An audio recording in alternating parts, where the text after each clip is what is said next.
Welcome to the Black Country Business Podcast. We're your coaches, Lewis Hayden and Andy Hemming. Your coaches in helping you get more success from your business right here in the Black Country. So today we're going to be interviewing Jeremy Cornwall from Bell Cornwall Recruitment, where the discussion is going to be about putting your strengths to work, how to recruit the right people and stand out from the competition.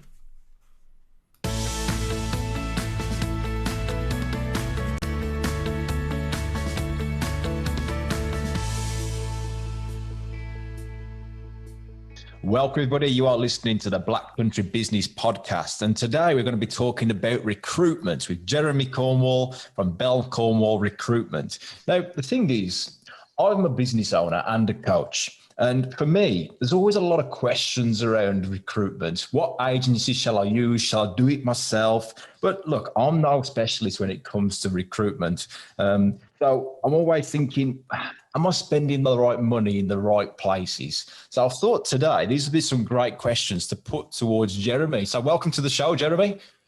Thank you very much. Good to be here. So first of all then, do you want to tell us a little bit about what you do, how you serve clients? Tell us a bit about your business. Bell Cornwall Recruitment is, we're an office support specialist. So we specialise in supplying office support staff. That is a fairly generic term, everything from administration and reception staff. We do both temporary and permanent recruitment. And we've been doing that. Well, I've been doing that for over 20 years in Birmingham now. Bell Cornwall Recruitment's been set up for nearly 14. Oh, so what did you do before that then? I actually used to run pubs. Interesting. Bit of a different jump from field to field. Interesting story. I genuinely, when I decided to move on from running the pub, I used to work for Bass Taverns as they were then, Mitchell and Butlers. When I decided to move on from running the pub, a friend of mine who worked in recruitment genuinely said that recruitment would be a good career for me, and I genuinely didn't know it existed as an industry. And I said, why would recruitment suit me? And she said, well, it's about interviewing people and getting to know them. And she pointed around the bar that we were stood in at the time and said, who's that over there? And I said, well, that's John and his wife's Karen. They've got 2 kids and they go to Tenerife in the summer. And he runs an engineering business in the Black Country and he employs 30 people. And that's his accountant over there in the corner.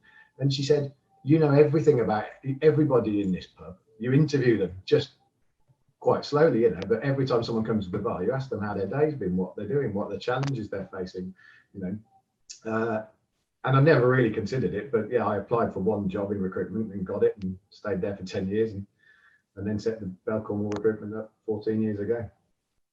That's just interesting, isn't it? That I was just thinking about how our sort of strengths show up. It doesn't matter what industry we're in.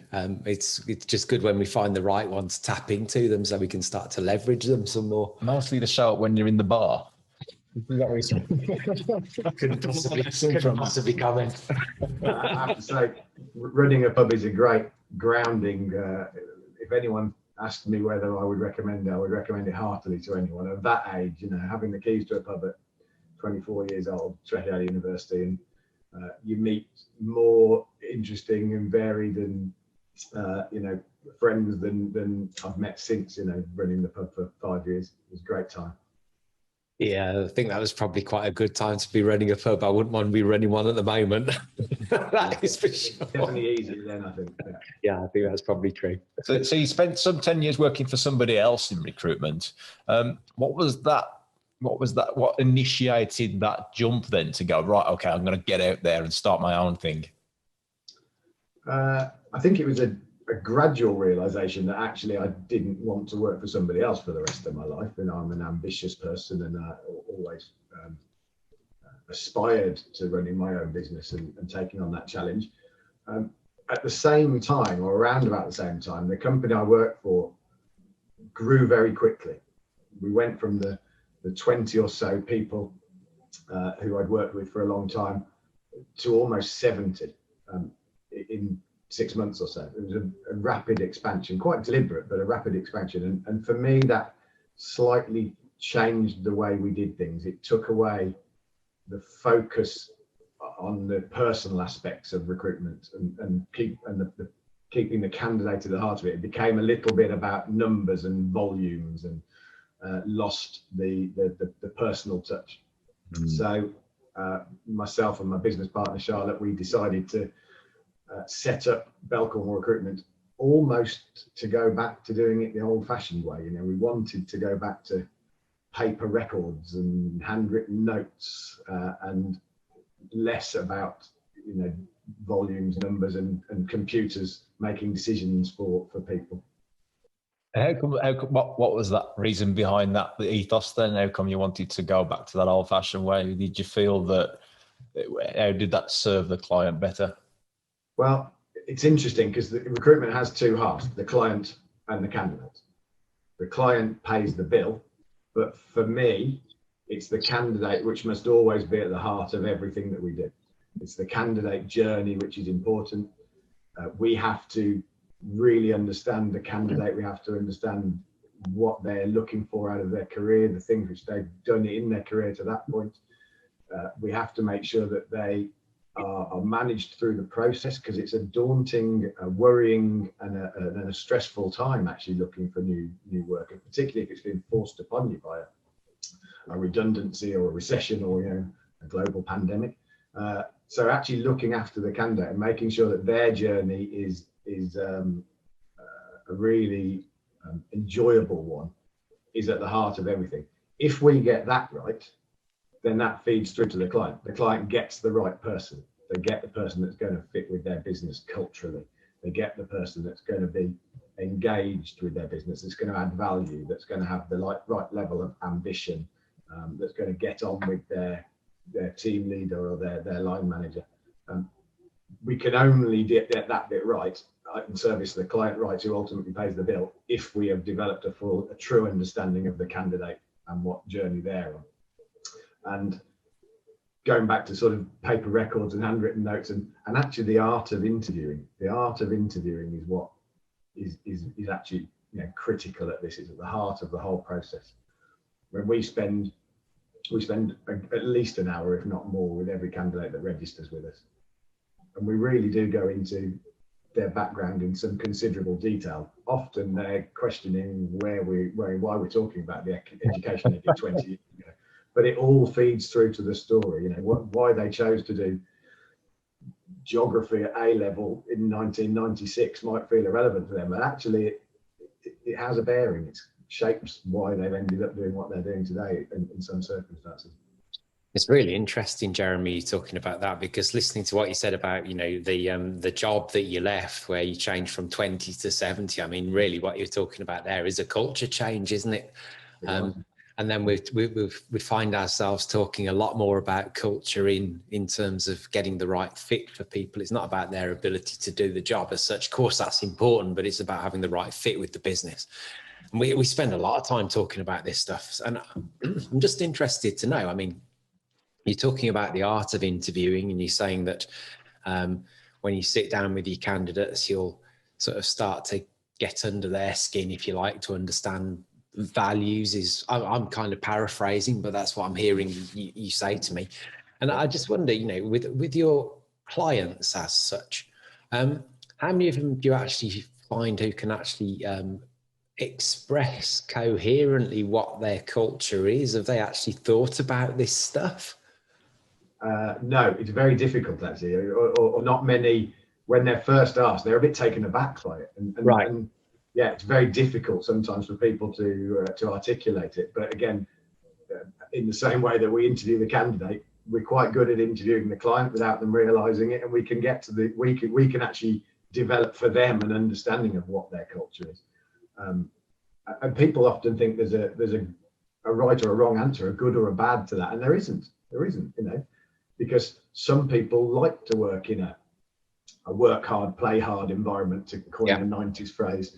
Some people like this more paternal sort of style of management or culture. Yeah, I think certainly in the last 8 months, we've all gone through. Every business has gone through a sort of cultural change, because we've all got used to working from home and working remotely and talking through TV screens. You know, and these things, they have a bearing on the culture of a business. But we're quite good at helping our clients define their culture. Sometimes they're surprised by it.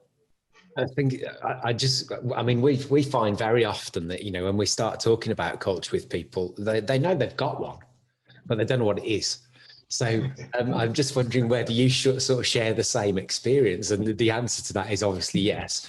So for me, you know, how can you possibly get the right people into your business unless you understand what your culture actually is and whether you're going to get a fit? Because the skills part is the secondary part for me. You know, great attitude, you get a great team, and they'll work the rest out almost. But you said that skills, finding someone with the right skills is easy. It is the easy bit. If it were that simple, I'd be out of a job. Right. Anybody look at a CV and pick someone that had the ability to do A, B, and C, and that would be it. But it really isn't that simple. You know, finding someone that can do the job, that whittles your 500 applicants down to 20 or 30. But then to find the real good 2 or 3 that are going to fit your business from that 20 or 30, that's the art. And isn't it interesting, if you like, that so many people don't actually consider that when they think about recruitment? You know, they'll recruit to the logical job description rather than the bits around the edges, the important stuff, actually, the bits that make people want to be a part of that organisation. Really, let me ask you this though. I mean, if you think about the job that you came out of that went from 20 to 70 and the big cultural shift and all that kind of thing, did you find that they, and I'm not asking you to name the business, obviously, because that would be unprofessional, but did you find that they considered the important parts, if you like, this cultural part, or were they very much in other words, what I'm asking you, I suppose, is this something that you perceive you do differently now that you have your own business? I think in considering the culture of the environment that we work in, then yes, I think we do that differently. I think at the time, the business I worked for was just a very ambitious business. They wanted scale, they wanted to grow. And I don't think it's possible to do that without changing the culture of the business. I think, you know, culture is a function of size sometimes. I'm sure the culture of BP is very different to Bell Cornwall Recruitment, you know, because they've got 15,000 staff in 50 countries across the globe. You can't have the same culture. Sure. Was that business as focused at identifying its clients' culture to help them get the right fit, or is that something that you? They taught me everything I know, so you know, I guess they were. Yeah, I guess they were. They just, you know, and that cultural change or the size change was only a factor in the decision. As I said, I'd always wanted to run my own business. And we didn't reinvent the wheel to a great extent when we set the business up. We had a good training from that business. They taught us how to do the job very well. And, you know, that's stood us in good stead going forward. Awesome. So there's some key little things there you've picked up, not just as a business owner, but what they should be looking for in recruiting people. I'm obviously talking around culture as well. So getting to know your culture and finding the right person, not with the right skills, but with the right attitude as well, is the key things that you help with there. Just to sum that up, I'm interested in here though, talking about the company. You've got the strapline, love work, be happy. Yeah. So what does that mean and where did that come from? Where it came from, actually, an interesting story, but actually just talking about Andy's last question about our culture, we can't have that tagline unless we believe it and it is our own philosophy internally. If our team aren't happy, we can't ask them to sell the love, work, be happy philosophy. Yeah, spot on. Yeah. It's an interesting story. We about 10 years ago, we went through a bit of a rebrand and we wanted a strap line. We wanted something that we could use to market ourselves a bit better, to separate ourselves from the rest. And we actually invited about 3 marketing agencies into the business to do a presentation to us. And they all came in and they all rolled out the same old tired cliches about quality and being market leaders. And it was boring. And anyway, we were interviewing for a marketing role at the time, and a chap came in to be interviewed for a role, and it was my business partner Charlotte, actually, who, in the course of the interview, just got chatting about this and was just relaying how how our experience with marketing agencies had been a bit disappointing over the previous couple of months. And she told the whole story. And anyway, he went home, and the following day he phones up and he said, I've been thinking about it because I've been registered with you guys twice, and I know the service which you provide to people when they're in this position of looking for a job, and to your clients. And he said, I've come up with this. And he said, love, work, be happy. And I don't know why, but it was like a penny dropped. It was like a light came on, and we just thought, that's it. We love that. It just sums us up in a nutshell. It's everything we wanted to say. So all these marketing agencies that we were preparing to pay loads of money to, we ended up getting it for free from a candidate. We did actually pay him as a result. We gave him a little thank you. But yeah, so we've used that ever since. And as I say, it is at the heart of everything we do. We all spend far too long at work to not enjoy it. And people that don't enjoy their job, they aren't productive. They don't add value to a team. They can actually be poisonous to a team sometimes if somebody's not enjoying their job. So as I say, that goes right back to what I said about the candidate being at the heart of the product that we offer. If we find somebody that's going to enjoy what they're doing, they're going to enjoy the office environment, they're going to enjoy the culture of the company, as well as enjoying the job itself, obviously, then that person will be more motivated, will add more value, will breed success in the team. Awesome. And I love the idea, by the way. I mean, we do this with clients as well, is to get a tagline for the business. And people go, oh, well, the tagline's for marketing. No. Tagline isn't just for marketing. You hit the nail on the head then. It's about what the business is about and the culture of the firm. And you made that really clear then. So you've just set a great example, and I'll use that in the future. Go back and listen to this episode, guys, to realize what I talk taglines about. So thank you for that, Jeremy. You mentioned about to separate out from the rest as well, though. So let's say we haven't mentioned any other names of recruitment companies out there. What makes Bell Cornwall Recruitment different from every other recruitment out there? That's always been a very difficult question to answer, in actual fact, because recruitment it's a service. Although we provide a product, it's a product which is out there and available to every recruiter. Finding the right person, that CV is available to most recruiters. So most people could eventually find it. The stopped clock is right twice a day. So defining how we are different, it is about the experience. It's about what else we can offer to clients that is over and above the recruitment that we do, which might be some clients particularly like some reporting around the diversity or equality of the people that we've interviewed for a particular role, for example. So we can provide that kind of insight. But ultimately, it's about the relationship we build, and it's about the process which we go through, which, again, going back to that, interviewing the clients almost to help them define the culture, to help them identify what skills they need in a particular job. And Andy sort of hinted at this earlier on, but often with a short list of people for interview, we might put on 2 or 3 of the people that the client thinks is the one they want because they tick all of the boxes, but we'll actually say, see this 4th one as well, because this is the one we think is actually better for your business. They haven't got everything you want, but they've got the potential to be better than those that have. And just being that more consultative approach, I think, is what separates Bell Cornwall Recruitment from the rest. Lots of companies out there, they've got a recruiter that they're happy with, they think is good, but we're trying to redefine what good is. People don't realize what good is until they've experienced something different, until they've experienced something else. And the beauty of recruitment in one way is it doesn't cost anything to use our service unless we're successful in finding you the right person. And I've always believed that recruitment should be about value, not cost. So actually, if we find you the right person, then that is money well spent, because that person will stay with you for 5 years and they will add value and they'll increase your the profitability of your business.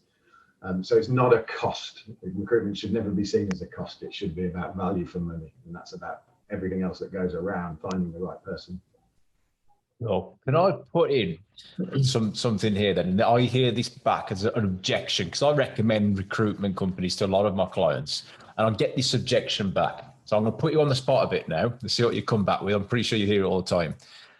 First of all, why would I want to pay a recruiter when I can just go and hire somebody? Is what they say. Now I know the answer to this as well, but I'd love to hear it from your mouth so we can get this out to the add value to the listeners. And secondly, if I was to have somebody from a recruitment agency and they come in and then I've got to get rid of them within the next 3 months, it takes a long time to train them up in the business just to get rid of them. So they're the two things I get back from clients. So help me to help my clients. What would I say to them in that situation? So number one is you're absolutely right. Anybody can go and do it themselves. Particularly these days, the job boards, recruitment is all online these days. They are available to everyone. I'd actually say to a client that said that why not just do it myself? I'd say, well, do it yourself. Just let us do it as well, because as I said, it doesn't cost anything unless we find you the right person. So we'll work alongside your normal means of recruitment, and I've done that with clients on lots of occasions. And eventually, we get to the point where they stop trying to do it themselves and they just let us do it because they realise that it's far more cost effective. The consequences of trying to do it yourself are probably twofold. You might stumble upon the right person, but you could end up putting an advert out there, putting it on your website, putting it on LinkedIn, and you might get absolutely nothing. And that could take 2 or 3 hours of your time and you get nothing in return. Nobody comes through. Or the worst possibility is you actually get 200 applications. 200 applications could take a day to look through. Calling those the 20 or so that you identify as being right, and trust me, if 10% of applications are right, that's a very good ratio. So calling the 20 or so that are right and actually getting hold of them takes a lot of time. Finding out the ones then that are correct takes a bit of time. Inviting them in for interview takes a bit of time. And then they won't turn up because you've chosen the wrong person to people in the first place. It takes time. I'll put my hand up for that, actually.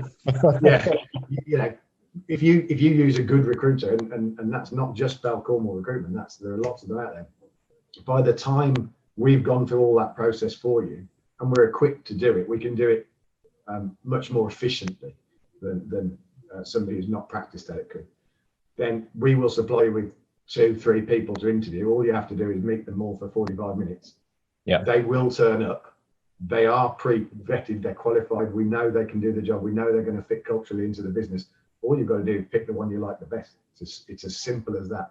Now that process, we can take away all of that time cost to you as a business, to remove that time cost and just really simplify the process.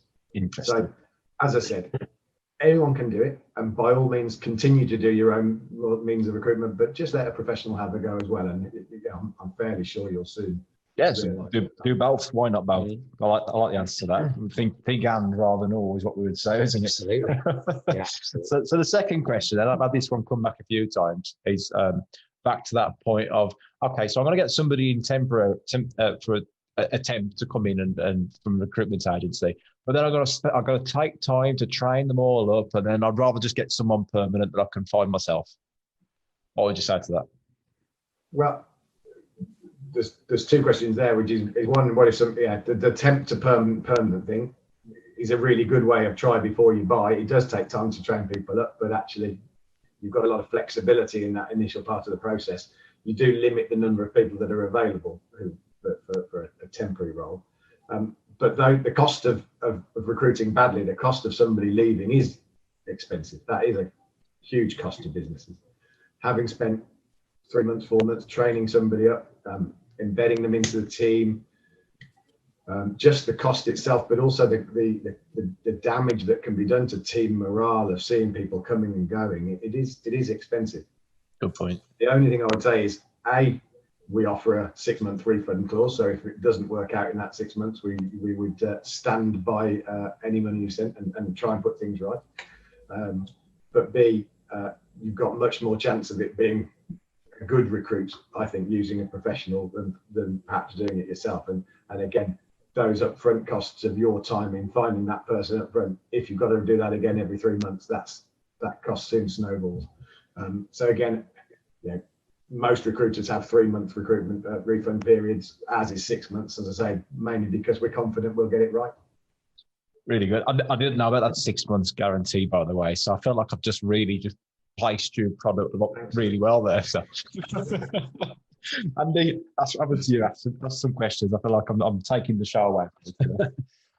Well, I'm going to flip it to the business, actually, Jeremy, if I may. I mean, we're talking about recruitment, which is great, and we've got some great insight into recruitment as a result of what you've said. I think, though, the second part of this is actually we're all business owners here. So not only have you got your experience as a recruiter, you've got your experience as the owner of a recruitment business. So, and you're 14 years in or close to. So interested to just know a little bit about your business journey, if you like. Let's talk about challenge. I mean, most of us have some challenges in our business journey. What would you say your biggest has been so far, and what did you do to overcome it? The biggest has certainly been the last 12 months. But that's because I actually bought out my business partner in February of this year, which as well-timed decisions goes, it was about the worst one ever because the global pandemic hit very shortly afterwards. So I've had to deal with the fallout of that since. And actually, it's been a really positive thing. It's brought the team closer together, I think, because they've all realised that realised the fragility of it, I think, a little bit, and realised that we've all got to pull together to make this a success and to get through the last 12 months. As I said right at the start, we deal with office-based recruitment, so it's office staff. When nobody's in their office, it's very difficult to sell. We found the last couple of months particularly, things have really picked up again, and we're becoming very busy again. But it's really helped pull the team together. It's made us much more efficient, I think, in terms of the way we use the technology, and that's obviously tools like Zoom and Teams for remote interviewing. But it's also the way we use our database internally, which allows us to look after the candidates a bit more and make sure that we are talking to them about the right roles and identifying the right things for them. We've really sharpened up on those things. We've had to train ourselves or retrain the team on remote interviewing. Interviewing through a TV screen is not as easy as people think it is. Interviewing in itself is an art form, as I said at the start, and we put a lot of training into teaching our team to interview properly. So you can really get to the heart of a person's job search without them feeling like they're being grilled. Doing that over a TV screen is very difficult. As I said, I'm a bit old-fashioned. I like to look into the whites of somebody's eyes when I'm asking him a question. I can tell a lot from that. And you can tell a lot from body language and the way people sit and the way people dress. You've no idea what I'm wearing below the bottom of this TV screen there. I am wearing something smart, but there's no guarantee of that. So actually meeting somebody face to face and interviewing face to face is a lot easier than it is doing it over screen. So something we've been teaching our team to do, but we're also teaching that to our clients as well. We're helping our clients get used to interviewing remotely because again, people think it's just a question of sending a Zoom link and that's it, but it's not. It really isn't. I actually think from a candidate's point of view, someone applying for a job, a remote interview is much more difficult than a face-to-face interview. Because you've got to convey that enthusiasm for the role, and you've got to convey that through choice of words and tone of voice much more than you would if it was face-to-face, and you can agreed gesture with your hands or whatever it may be. So that's the challenge. It has been a challenging 12 months in recruitment terms. But as I said, I'd like to think that as a business, we will come out the other end much stronger, much more efficient, able to react more quickly to our clients' needs. And that is one of the key things I think a company needs when they're looking at a good recruit. So we said what defines good earlier on. Speed of response, I think, is really critical. When you have somebody hand in their notice that needs to be replaced, you've got a 4-week window to get somebody in that seat, otherwise you're going to have a gap. So getting that process turned around quickly is critical. Now we can turn a shortlist round in 95% of occasions. We turn a shortlist round in 24 hours. We're equipped to do that, to go out there, find the right people, interview them, pre-select them. We've already got a pool of people already on the database, but we can go and find the right person in 24, 48 hours at the max. So that speed is quite important. And that last 12 months, I think, has really benefited us in sharpening up the way we do things. Yeah, I agree. So challenge and opportunity, always challenge and opportunity. Depends what we're looking for. Yeah, definitely. In terms of the other challenges, you asked about setting the business up. I think the big challenge that as a business owner was just the fact we hadn't really thought it through, I don't think, when we set the business up. And I'm sure I'm not alone in saying. Does anybody who starts a business ever think it through before they do it? It's eyes wide shut stuff, isn't it? I distinctly remember when we made our first placement, and this was back in 2007. And Charlotte said to me, she said, "Right, can you send the invoice out?" And I went, never done that before. We had an accounts team in the old company that you do that. You just sent them an email and it got sent out. And then, of course, the money came in for that invoice, and we were like, well, how do we record that that's the invoice that's been paid? And we just, none of these systems existed. We were so used to people doing this for us. Absolutely. And then as the team grows, you start having HR issues and finance. You need accountants, and everything grows. But it was a great learning curve. That was the exciting bit for me. Absolutely. So let's jump into that. And then you're talking about the learning curve and the exciting thing. So second question from me, really. What would you say your biggest success is in the business so far, and what would you attribute it to? I think the biggest success I would give or attribute to the business is the longevity of our client relationships. I think that's a testament to the quality of what we do. 90% of our clients have been with us for a long, long time. Probably half of them we placed in that job. So they've come back to us as former candidates who really enjoyed the experience they got with us when they were looking for a job. Quite a lot, we didn't find them the role, but they enjoyed the experience they had with us when they were searching for a role, that they've come back to us as a client anyway. And they remain clients for a long time. I've got some client relationships that go back 20 years, genuinely, and we've all been through marriages and children and all kinds of things in that time, and it's really nice that we've got that real bond. So I think that really is testament to the success of the business. We're a recruitment consultancy, and none of our team are targeted with sales, which is going to sound alien to anybody else out there that runs a recruitment business, because it's known as a sales business, and I'm sure everyone gets phone calls from recruiters asking if they can recruit. We don't do any of that, because we're fortunate that we have enough incoming business and enough referred business from clients and former clients and candidates that we've been lucky enough not to have to do that. Interesting. So we talk a lot about relationship and results, and results are the expected and relationships are the required. If you want to have a great business, then it comes out of a mix of both of those two things, not just the results. So the relationship stems from the client having that real sort of conviction that when they set us a challenge, when they give us a role to recruit for, that they just know it's going to be done. So they don't have to worry about anything else. They can just have that 20-minute conversation around the role and around the culture and around the team, leave it to us, and know intrinsically that 2 days later we'll come back with a short list of good people. That's where that relationship comes from. So one last quick question from me, and it's this: looking back then, if there was one thing you could do differently on your business journey, what would it be? Not buy my business partner 8 months ago. No, I don't regret that decision at all.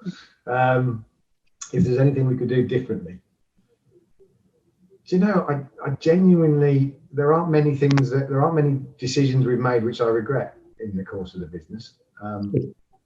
I think perhaps if I was going to be hypercritical, I would say that we probably could have been more generous in financial terms to our staff earlier on in the process. But it was at the time where we were all worried about the bottom line and worried about the future. And when you first set up, and I think we probably lost a few good team members along the way there, because we were scared to pay them what they were worth. And again, coming from a recruiter where we're often asked by clients, what should we pay this person? What's this role worth? I think we were guilty of not paying our team what they were worth, because they're very good at what they do. And I think we lost a few to the golden paycheck of a bigger recruiter somewhere. So I guess if I were to have my time again, I think there's probably a few I would have held on to. Cool. Right answer. Thank you. Saving the wages, costing a fortune. Absolutely. Absolutely. The cost of replacing somebody is far more. Yeah. No kidding. That's right. Absolutely. Absolutely. I've got one last question then before we wrap this up. So you mentioned that you bought Charlotte out. Moving forward then, what's your vision as a business owner, not for the business, as a business owner? What's your vision for the future? The vision for the future is really continued organic growth. As I say, we've never wanted to grow the business beyond its natural ability, because I went through that with a former company, and I didn't like the way that worked. So we like that organic growth, and we've been very lucky. Our business has grown year on year, except this year. So that continued organic growth is good. But I'm quite excited about the opportunity I've now got to empower the team with other responsibilities. Because previously with two owner managers, if you like, very embedded in the business, we were able to do a lot of the things which needed to be done. I can't do all those things on myself. So it's, again, another positive of the last 8 months is I've got some really good members of the team that I've been able to pass on some added responsibility to. It's really allowing them to grow, to take a much more, a greater input into the running of the business and the shaping of the business. And that, I think, has made our team even stronger. Yeah. I mean, we're big advocates here that the business is a vehicle for your life. So doing that in your business, what does that give you personally? Well, personally, I've got 2 children that are about to go to university, or in 4 or 5 years' time, or whatever. So, family is very important to me. That love, work, be happy thing, that home life and work life are intrinsically linked. So you can't have one without the other. So the future for me does hold, or it does hopefully has more free time for me. I love playing golf. I win a lot of business on the golf course. I run a golf networking group, that I like doing. So I'd like to have more time to actually be the person that's out there as the ambassador for the business. So I'm working on the business, not in it quite so much. I think that's a well-used, perhaps cliche, but I think it's very true that, I want to be the person that's out there building those relationships with the clients, cementing the relationships with the clients, whether that be through taking somebody out to lunch or playing golf with them, or whatever that may be. That's how I see my role in the business going forward, rather than just recruiting, which I still enjoy doing and I'll never step away from, but I don't want it to be 100% of my role. Awesome. Yeah, I mean, that's what it comes back down to, really, isn't it? It's really cool that you've not just mentioned about the business. You've given us loads of tips here about recruitment, which is great for the listeners. But for me as well, that little ending there that you've just mentioned really brings it back on what it means to be a business owner, to get that time back and have freedom, really. So awesome. Thank you for being on the show. We really enjoyed that today. And we'll get this out to the listeners, and I'm pretty sure they'll enjoy it too. Thank you for the invitation.